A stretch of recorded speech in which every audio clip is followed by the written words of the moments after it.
Hola, soy Alejandro y este es un nuevo capítulo, de nuevo más largo de lo habitual, del podcast de Sinopsis sobre la celiaquía. Y en esta ocasión entrevistamos a Dani Fazio, la creadora de Sin Glutenismo. ¿Cómo llegas a crear la cuenta de Sin Glutenista? Bueno, realmente Sin Glutenismo nació como un blog de cocina en aquella época en la que se llevaban los blogs en 2000, en mi caso 2012.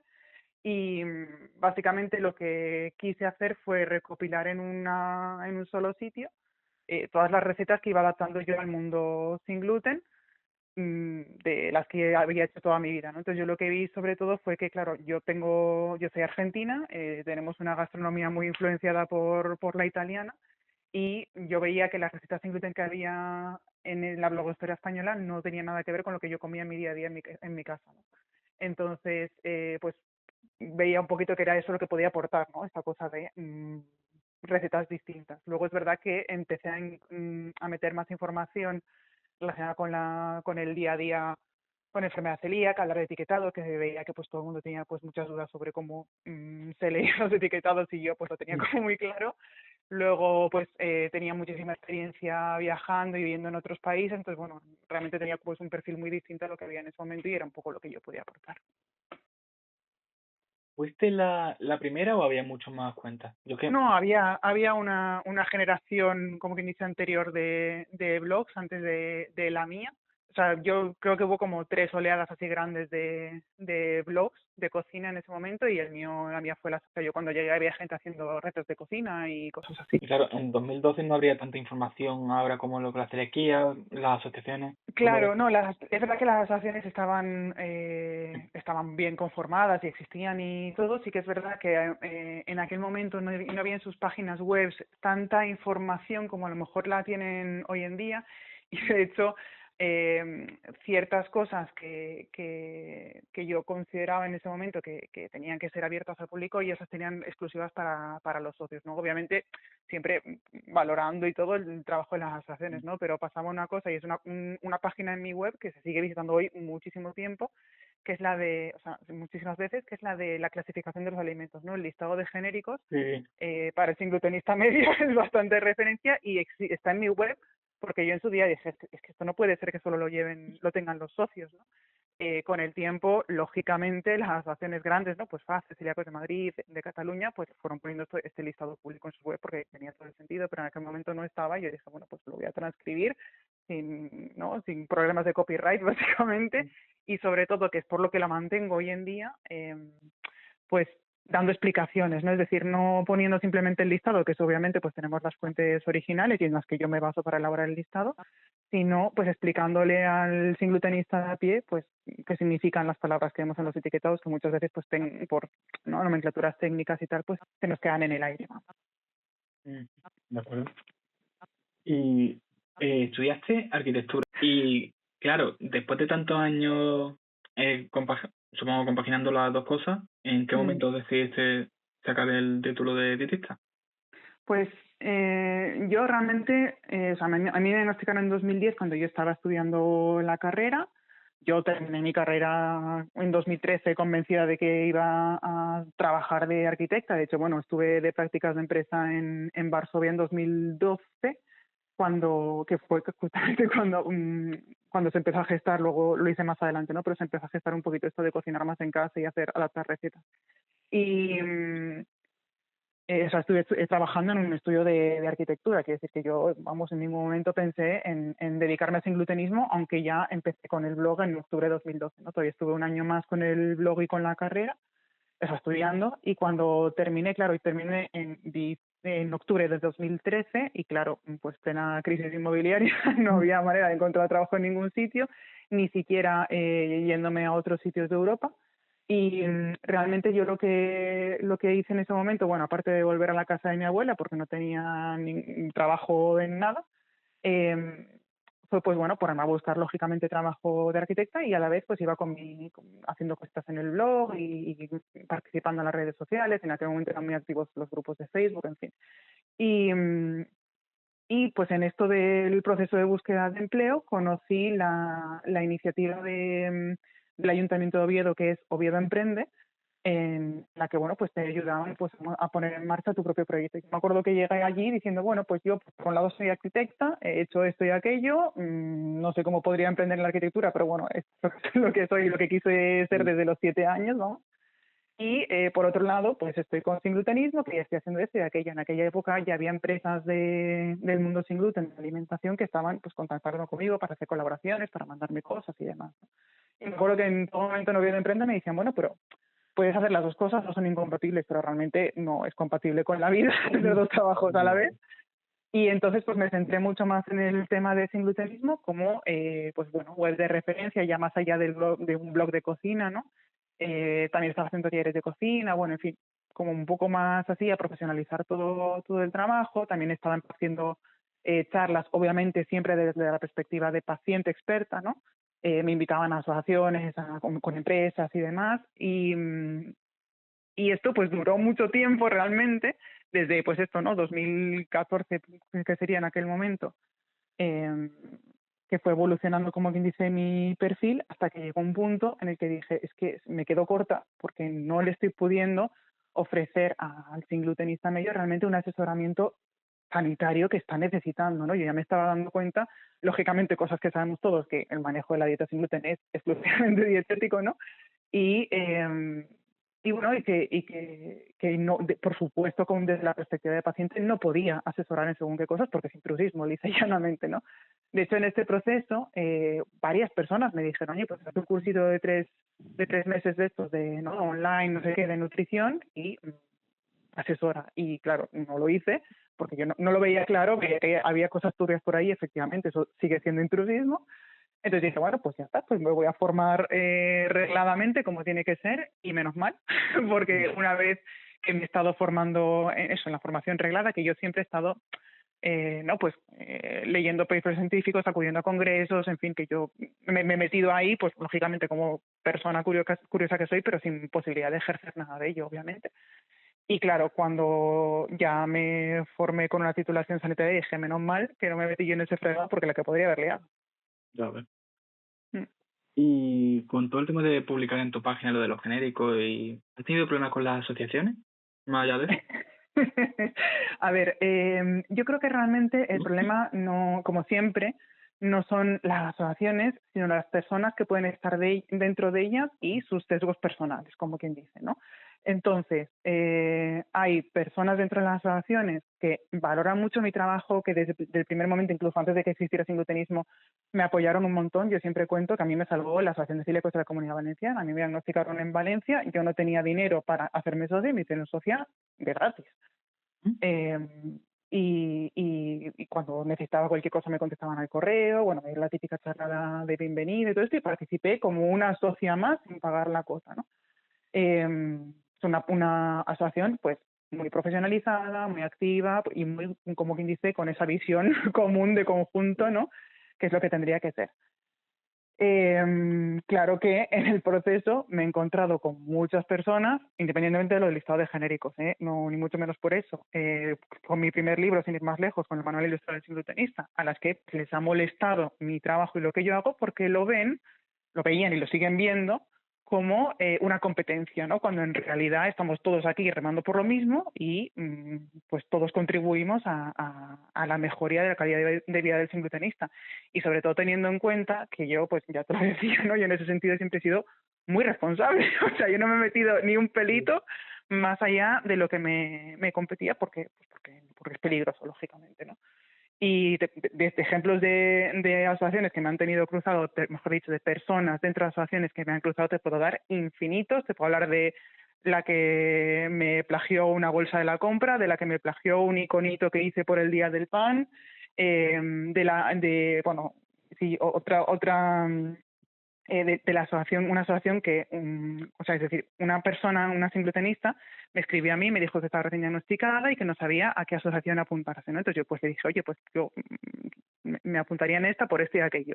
Pues cuando fue allí, le dije, ella fue justo cuando estaba con el crowdfunding de mi primer libro, y ella les dijo, no, pues me he venido aquí porque me ha recomendado Dani de Singlutenismo, que está sacando un libro, yo he puesto dinero para que lo saque adelante, ¿no? Pues había sido, ¿no? Mecenas de mi libro y todo esto, la chica súper ilusionada, y le dicen, ah, sí, ya sé quién es. sabes que solo es arquitecta, ¿verdad?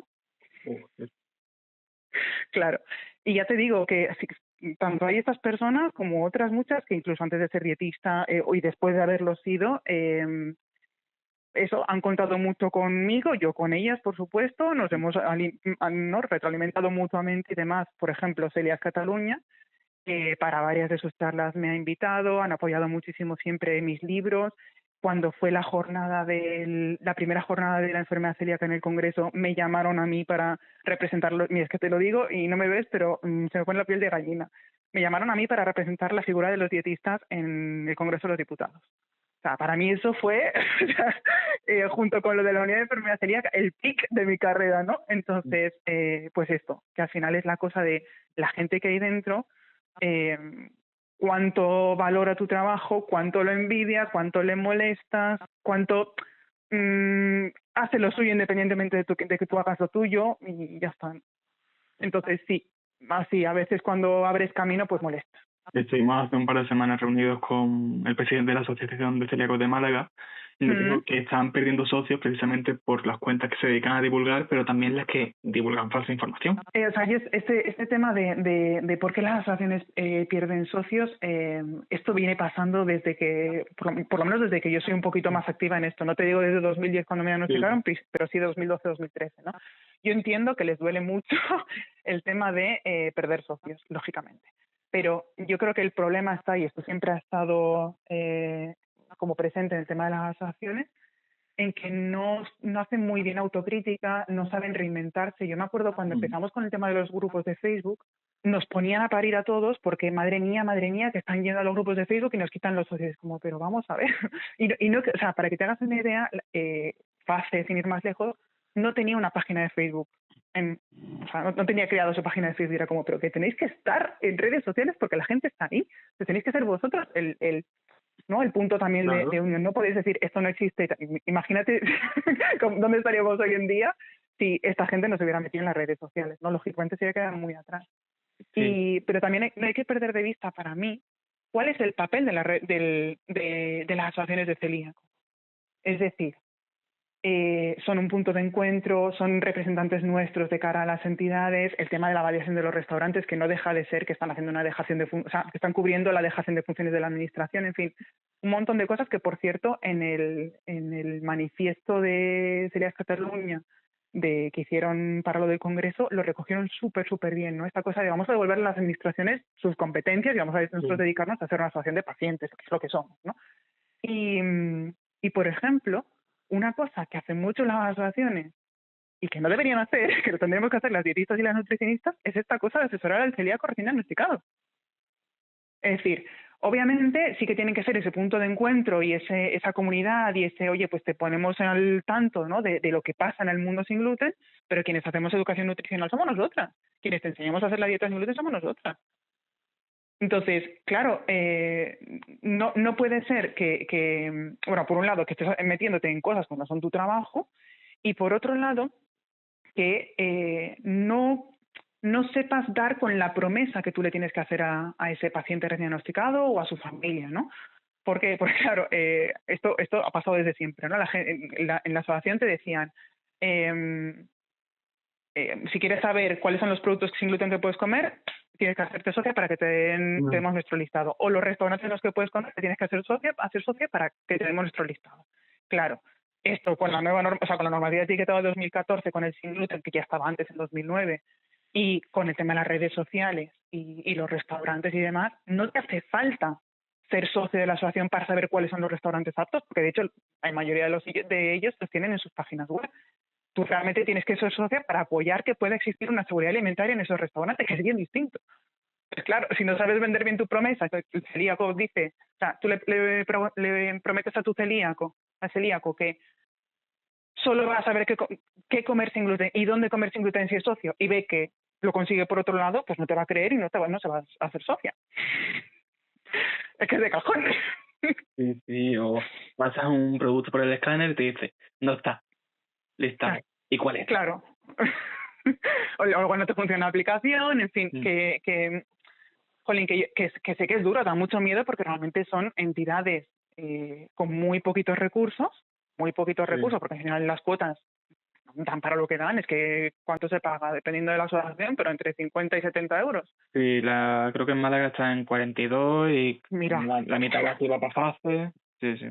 esto, que realmente no hacen, o sea, sí, la realidad es que no es por una cuestión de dinero que la gente se dé de baja de socia, Mm. porque no es dinero. Al final, para la mayoría de la gente, obviamente hay gente con todo tipo de situaciones, ¿no? Pero yo misma cuando me investigaron, pero para la mayoría de la gente, 60 euros al año, que son 5 euros al mes, dime tú si no los puedes rascar, ¿no? Yo creo que es más una cosa de que no se les transmite bien la utilidad de las asociaciones. Y a mí me da mucha pena porque realmente yo soy muy defensora del trabajo de las asociaciones en líneas generales, ¿no? Pues lo que te digo, por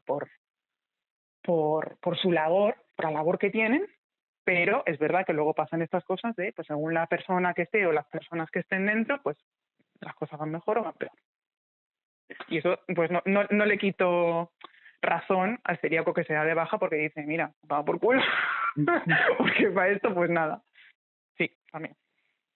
¿Te llega mucha gente a la consulta recién diagnosticada? Pues Sí. ya cuando llevan un tiempo con otras enfermedades. De todo, realmente. Lo más habitual que tengo es celíacos que están mal, porque tienen anticuerpos elevados, porque se encuentran mal, porque tal, con diagnóstico de hace tiempo, ¿no? Luego gente que no tiene diagnóstico pero se encuentra mal y piensa que el gluten no puede ser qué cosas digestivas y no sé cuánto, y luego obviamente pues celíacos recién diagnosticados, sí. Sí que es verdad que esta última parte es un poquito más difícil, porque no, o sea, de que el singlutenista medio piense en una dietista, ¿no? De cara a esto. ¿Por qué? Porque a ti te diagnostican, te dicen, bueno, haz la dieta sin gluten, muchas veces te dirán, pues busca en Google cómo hacer la dieta o no comas pan y ya está. Sí. En el mejor de los casos te van a decir vete a la asociación y si tienes suerte vas a querer una asociación que sea muy activa, que esté muy profesionalizada, que te puedan asesorar, que te puedan acompañar de alguna manera y dentro de lo que hay, pues mejor que nada, ¿no? Pero muy poquitas veces te van a decir y ahora te pones en manos de una dietista especializada que te enseñe cómo hacer esto, porque como te decía, pues es nuestro trabajo. Realmente la mayor barrera que tenemos es que desde muchos profesionales sanitarios, principalmente pues médicos de digestivo, que son los que diagnostican la enfermedad celíaca, ni se les ocurre hablar de nuestro perfil profesional, ¿no? Esto es verdad que en los últimos años está cambiando y de hecho estamos trabajando muy activamente por ello. En los últimos años, te puedo decir como que desde el 2020-22 hasta ahora, se han editado varias guías de manejo de la dieta sin gluten que han empezado a poner en el centro a la figura del dietista o el nutricionista experto en enfermedad celíaca, ¿no? Que tampoco sea cualquier dietista o nutricionista porque pues tienes que estar especializado en la materia. Y gracias a eso parece que empieza a haber un poquito más de conciencia en el sector sanitario a estos pacientes, en el seguimiento y el manejo de estos pacientes tiene que estar involucrado un dietista especializado. Y precisamente en el último simposio de la Sociedad Española de Enfermedad Celíaca presentamos un protocolo que encargó la propia entidad, ¿no? La Sociedad Española de Enfermedad Celíaca, creo que somos 5 nutricionistas, 4 nutricionistas y yo, y una dietista, sobre cómo tiene que ser el manejo de estos pacientes. Realmente es el papel del dietista y el nutricionista en el manejo de los pacientes con enfermedad celíaca. Y pues esperemos que esté justamente en revisión ahora mismo, pero esperemos que esté disponible pues pronto, en los próximos meses. Sí. Yo realmente soy el quinto caso en mi familia, el cuarto fue un falso diagnóstico, pero he sido el único que le dejaron de ir a una dietista porque también tengo intolerancia a la fructosa y tuve o tengo SIBO, pero en otro caso no se planteaba porque era eso, no coma gluten y ya está. Claro, tal cual. Y es verdad, quiero decir que entiendo que desde la perspectiva médica pues se ve como, pues ya está, pues no comas gluten, pero es que luego la realidad, ya lo has visto, la realidad en la calle es que la dieta sin gluten es muy difícil de hacer y no es solo una percepción nuestra, quiero decir tuya o mía o de la gente con la que podamos hablar nosotros por redes, ¿no? Sino que hay estudios de adherencia a la dieta sin gluten que demuestran que hasta el 30% de los celíacos más involucrados, ¿no? Los que más se le ocurran y más informan y más todo, incluso un 30% de ellos transgreden la dieta por cometer errores. Entonces, claro, es que somos nosotras las que tenemos que estar ahí para, pues esto, a enseñar a hacer esa dieta sin gluten y que podamos ser, obviamente, pues como pacientes independientes, ¿no? O sea, mi trabajo consiste en que mi paciente me necesite lo menos posible. O sea, yo siempre les digo, mira, cuando terminamos de hacer ese abordaje primero de sin glutenista, les digo, bueno, lo ideal ahora mismo es que nosotros nos veamos una vez al año, nos digamos, hola, ¿qué tal? ¿Todo bien? Hasta el año que viene. Que por supuesto puedes contar conmigo si necesitas antes y que haremos ese seguimiento, pues obviamente muy personalizado y muy pormenorizado, pero que lo ideal, o sea, lo suyo es aspirar a que no me necesiten más que una vez al año y ya está. Y luego realmente es esto, que si es el propio médico el que ni se acuerda de nombrarnos, claro, requiere mucho trabajo para nosotras hacer valer nuestra figura y transmitir a los pacientes cuán importantes somos en el manejo de su dieta y de su enfermedad, vamos. También ahí tiene que ver, creo yo, bueno, los digestivos no sé, pero en general que hay mucho de conocimiento, sigue habiendo mucho de conocimiento de la celiaquía. Sí. Sí, bueno, ya a mí mi doctora me dijo que yo no podía tener más cosas además de la celiaquía porque los valores habían dado bien.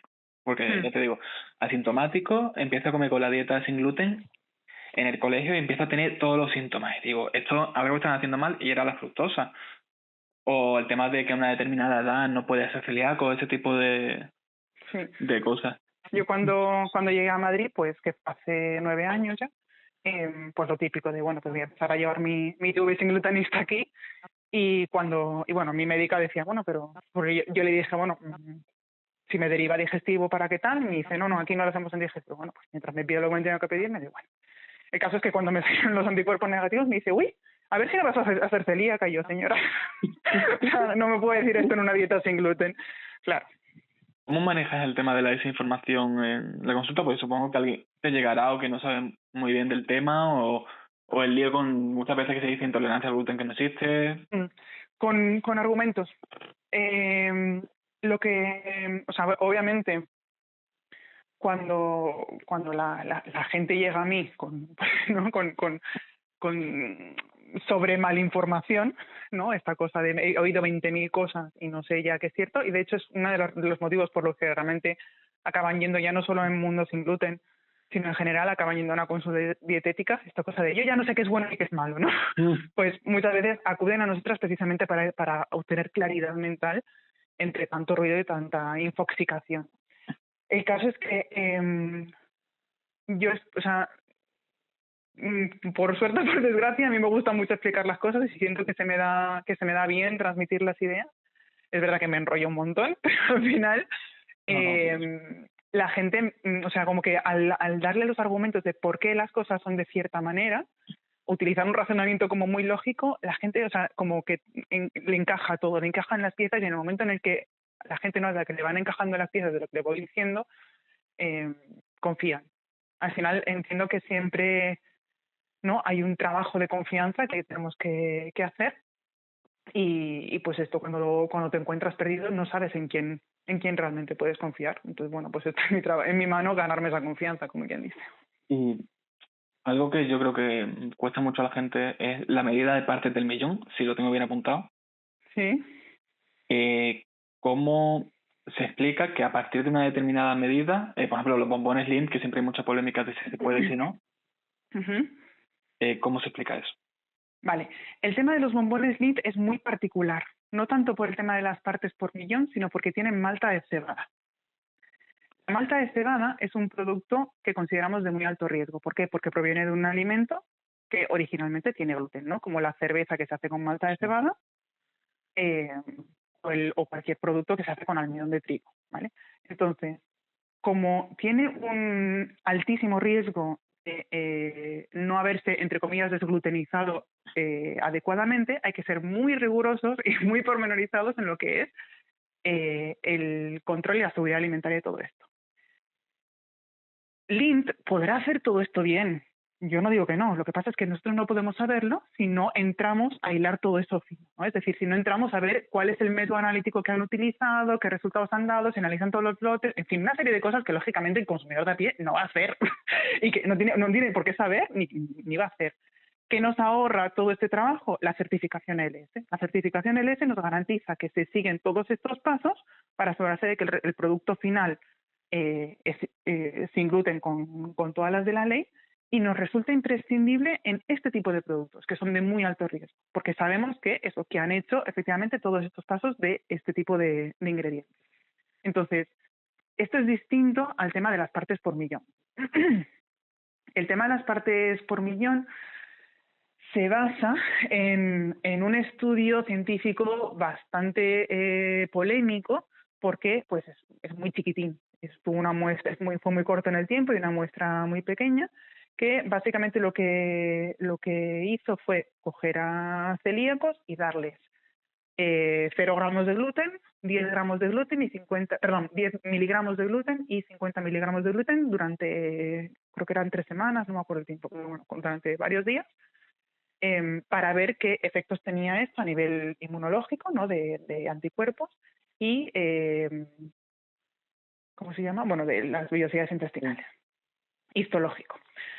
Lo que se vio es que la mayoría de ellos empeoraban con los 50 miligramos de gluten al día, aunque es verdad que hubo algunos que empeoraron cuando cuando estaban comiendo 10 miligramos de gluten al día. Entonces, pensando en cómo tiene que ser la alimentación de una persona con enfermedad celíaca y haciendo una regla de 3, es como se estableció ese umbral de 20 partes por millón de gluten. ¿Qué quiere decir? Que el umbral de los 20 partes por millón de gluten quiere decir que por cada kilo de comida que tú comas, 20 miligramos van a ser de gluten, como máximo. ¿Vale? Entonces, utilizando una regla de 3, haría falta 2,5 kilos de productos con exactamente 20 partes por millón de gluten para llegar a esos 50 miligramos de gluten que en principio harían daño a una persona con enfermedad celíaca. Claro, para comer 2,5 kilos de productos con 20 partes por millón de gluten, tienes que comer o con unas medidas de seguridad alimentaria muy pobres, ¿no? Es decir, con un riesgo de contacto cruzado, o mucho producto procesado, es decir, mucho producto que no basas, muy poca materia prima por naturaleza sin gluten. Entonces, claro, en principio con esto pues estarías bien cubierto si llevas una alimentación normal, nutritiva, basada en alimentos sin gluten por naturaleza. Esto que te he contado hasta ahora es un poquito como la base y la teoría y lo que realmente es suficiente. Ahora, precisamente la última guía de seguimiento y manejo de enfermedad celíaca que se publicó a principios de año, se habla de que deberíamos considerar como umbral diario los 10 miligramos de gluten, que en cualquier caso vienen a ser 500 gramos de productos con exactamente 20 partes por millón de gluten, y raro sería que llegáramos a esas cantidades.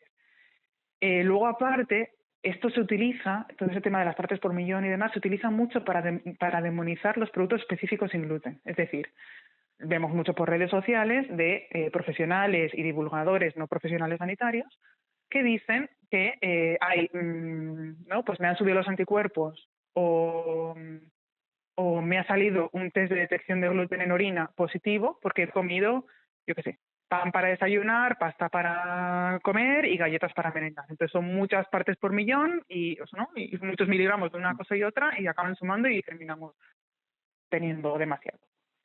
Realmente, aunque esto no es imposible, ¿vale? Porque matemáticamente pues sería posible. Pues por un lado, habría que llegar a los 2,5 kilos, ¿vale? De exactamente 20 partes por millón de gluten. Por otro lado,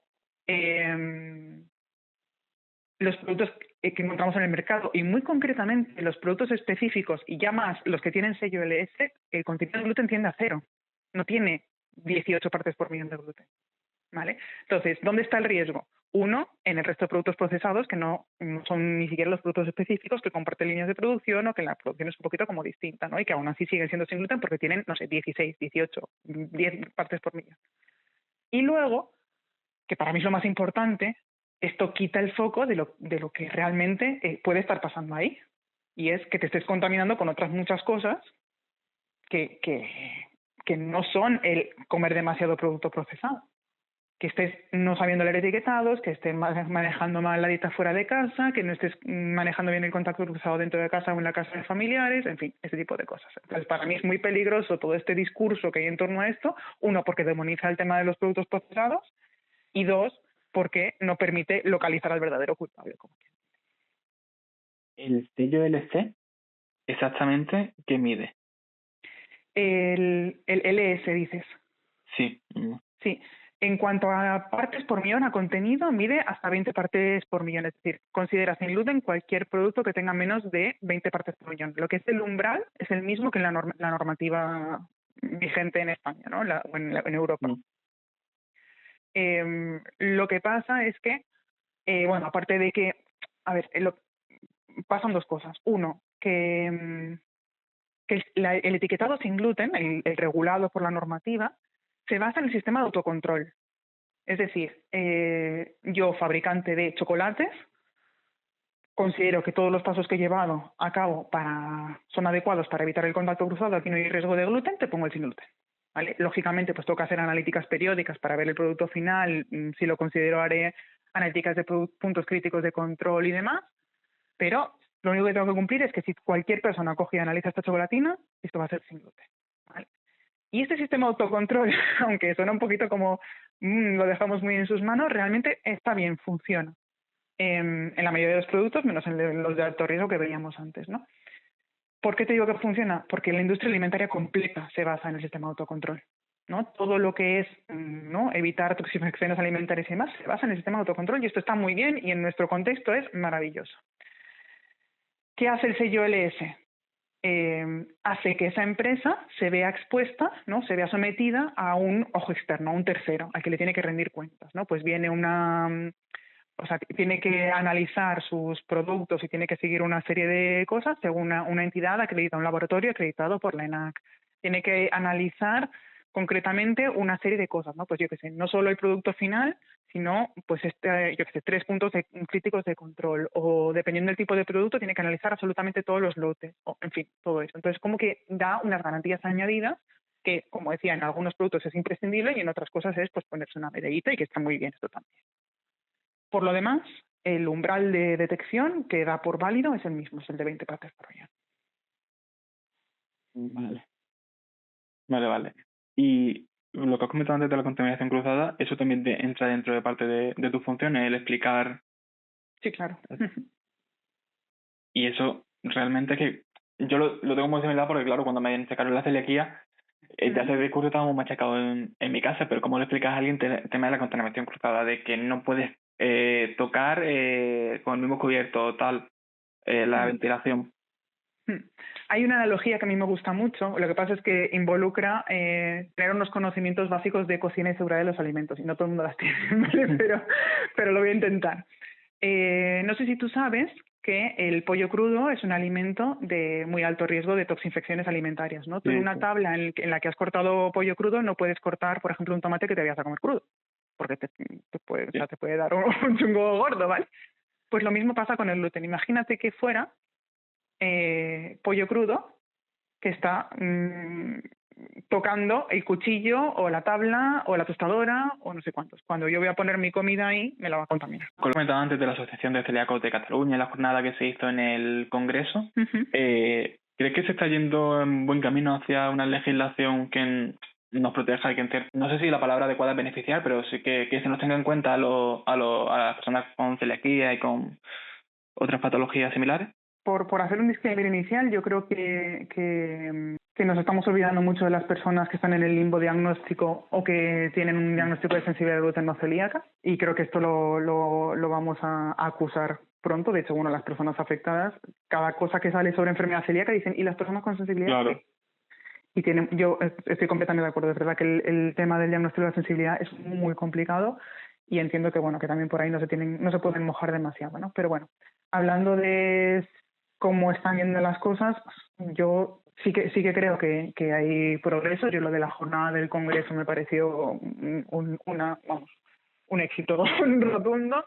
Se está ahora mismo terminando de elaborar el nuevo protocolo de diagnóstico de enfermedad celíaca, que tiene que incluir cosas muy chulas, y que espero que tenga luego ¿no? Su reflejo en la realidad de los pacientes, pero sí que es verdad que las cosas del Congreso van despacio, ¿no? Entonces, de Congreso y de la política en general. Creo que, pues como pasa con otras muchas áreas, hay muchas medidas populistas, muchos titulares, muchas promesas, en fin, todo esto. Y, bueno, por un lado, creo que no son, sobre todo, ¿no?, esas medidas como más populistas, lo suficientemente efectivas o no van a la raíz de los problemas, ¿no? Por ejemplo, pues hablar de ayudas o desgravarse dinero en la en la declaración de la renta o demás. Vale, sí, bien. Pero lo que necesitan los pacientes con enfermedad celíaca es un diagnóstico precoz, un seguimiento especializado, ¿no? Y un cribado familiar. Te quiero decir, si una persona con enfermedad celíaca y seguridad alimentaria fuera de casa, por supuestísimo, ¿no? Entonces, como una persona con enfermedad celíaca que tuviera muy bien cubierto todas estas cosas, no te voy a decir que le va a dar igual pagar el pan más caro, porque le va a seguir haciendo, porque esto sinceramente no puede ser. Pero es un poco como tapar ahí el agujero, ¿no? Y luego esto, que al final que todo eso va pues muy, muy lento, vamos a tardar mucho tiempo en ver medidas reales que cambien realmente la situación. Y pues me da pena porque se juega mucho con la esperanza de la gente, igual que con lo de, ¿no?, la posible cura o lo que sea de la celiaquía. Pues sí, pues que a nada sale un titular con cualquiera de estas cosas, ¿no? Con ahora los celíacos van a poder no sé qué, o el Congreso lanza no sé cuántos, o el ayuntamiento de no sé dónde saca un programa de no sé qué, y bueno, a veces se quedan un poco en papel mojado o tal. Justamente respecto a, pues no recuerdo si fue respecto a la jornada del Congreso o la que hicieron en el Parlamento Europeo, pero hace nada las asociaciones se volvieron a juntar como para reclamar que se desbloqueara la situación que había con todo esto.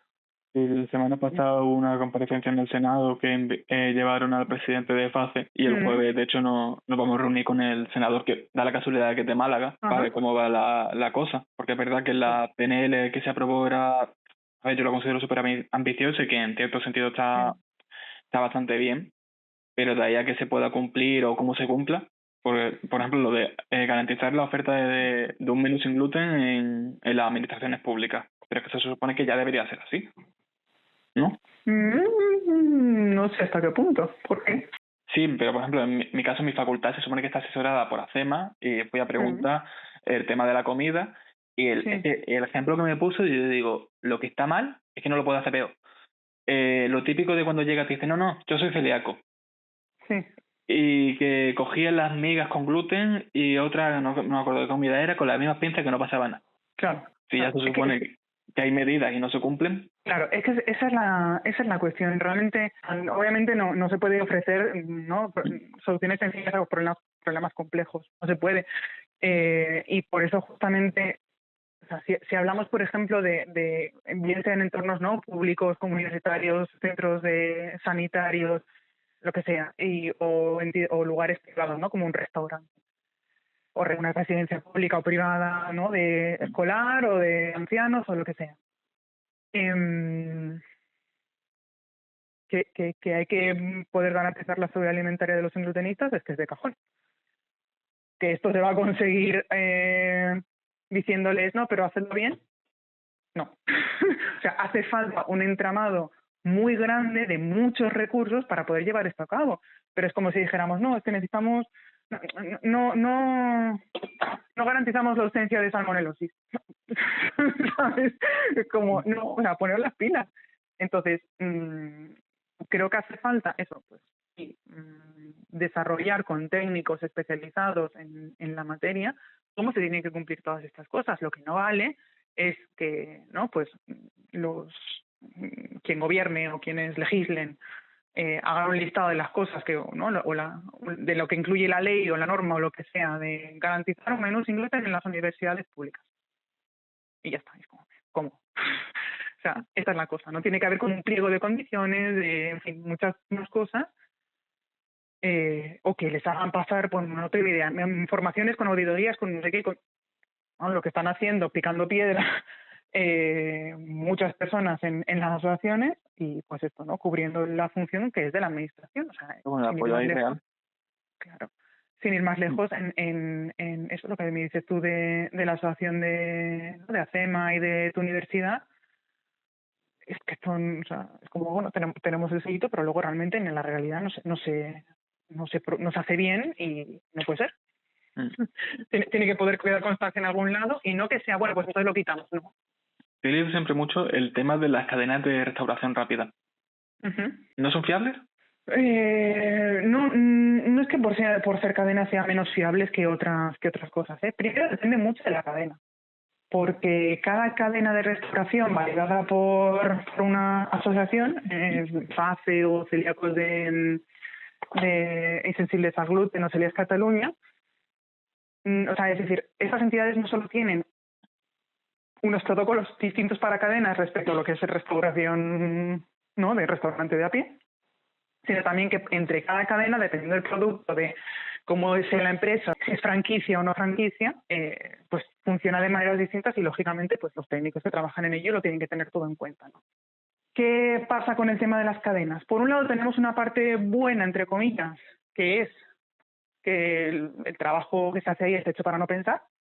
Entonces te dicen, mira, pones el pan así, la carne asá, el quesito asá, el tomate no sé qué, tal, y esto cumple, ¿sabes? O sea, como haces ABCD, entonces a la persona no le tienes que, más que, entre comillas, pues informar lógicamente en cómo tiene que seguir esos pasos cuando viene un pedido de esas características.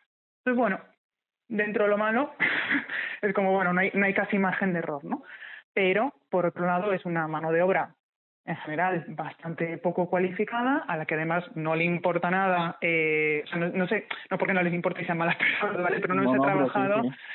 claro, no se ha trabajado en lo que es concienciar al personal de lo importante que esto sea seguro de verdad, ¿no? Entonces, bueno, no tienes un profesional preparándote tu comida verdaderamente implicado y que se lo ocurra y tal y cual, y que, bueno, pues en el mejor de los casos, como, bueno, pues hará lo que buenamente pueda con lo que le hayan dado, pero bueno, no puede no ver mucho más allá, ¿no? Entonces, claro, lamentablemente, pues como en cualquier caso, no estamos para bajar la guardia, sin decir tampoco en esto que tenemos que estar con estrés por todos los lados, ¿no? Ejemplos de cosas mal hechas en cadenas que yo he experimentado en mis carnes, te puedo dar un montón, pero bueno, sin ir más lejos, me acuerdo en el aeropuerto de Madrid que lo único que hay es un McDonald's, pues fuimos era ahora como las 11 o algo así, pues, era como comer una hamburguesa, a ver qué iba a desayunar, y le pedí pues creo que era el pincho de tortilla, ¿no? Entonces como que lo pides en la cafetería, no sé qué, y le expliqué que era celíaca, que si lo hacían sin gluten, sí, sin problema, no sé qué. Es verdad que justamente el día que yo fui, bueno, que esto pasará todos los días, pero bueno, estaba formándose un chico, ¿no? Entonces yo veía que el chico que me preparaba mi pedido lo estaba supervisando otra chica, pero bueno, bien. Y el chico la verdad es que como muy centrado, ¿no?, en seguir todos los pasos, me cambio los guantes, me lavo las manos, quito los guantes, me lavo las manos, me pongo otros guantes limpios, saco de una cubeta con las pinzas aparte, no sé qué, tal y cual, todo súper bien, yo, uy, qué bien, interesante, no sé qué. Y veo que pone mi tortilla, pide el pan dentro y y me pone la tortilla en una rejilla y me la pone en una tostadora. Y ya cuando me lo tira digo, perdona, porque claro, estábamos solos ahí, entonces bueno, pues digo, no veía qué pasaba cuando yo no estaba ahí, ¿no? Entonces le pregunto, perdona, ¿en esta tostadora en la que has puesto mi tortilla a calentar? Entonces, estas cosas que tenéis por aquí con gluten? Y dice, sí. Digo, vale, esto que me has dado a mí no es sin gluten, está contaminado en esa tostadora. Claro, se queda así roto el pobre chaval y le dice la otra compañera, dice, no, pero es así. Y yo, pero no, si esto me lo preparas sin gluten, me lo tienes que preparar en un sitio en el que ya estás poniendo cosas con gluten. Dice, no, pues esto es lo que hay. Y digo, vamos a ver. Digo, no puede ser. O sea, a mí me estás sirviendo como sin gluten cuando no es sin gluten. ¿Te das cuenta que esto no puede ser?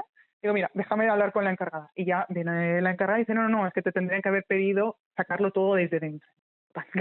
que me hicieron de nuevo todo el pedido desde dentro. El caso es que después yo estaba como cerca y me di cuenta que había sacado como una super carpeta blanca en la que tenían, por lo que se ve, todos los protocolos y todas las cosas, y estaban como mirando la cosa de la tostadora, ¿no? Mirando la carpeta como diciendo, no sé por qué esto no es seguro, por qué sí o por qué tal. En fin, estas cosas. Exacto. Estuvimos hablando con una compañera que está en un McDonald's y nos dijo que la única formación que tuvo es que le pusieron un vídeo y ya está. Claro, está.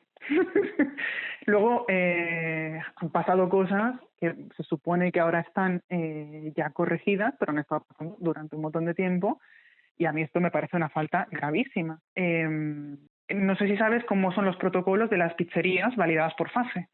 Esto de bueno, hay dos tipos, ¿no? El de viene la pizza preparada, o el de tenemos los ingredientes y lo preparamos ahí, ¿no? Pues se pone en una bandeja separada físicamente, ¿no? Pues tiene como además unos rebordes que protegen por los laterales, tiene que haber un espacio entre la pizza delante y la de atrás, no sé qué, como para que no se contamine, y un punto clave para validar un local de estos se basa en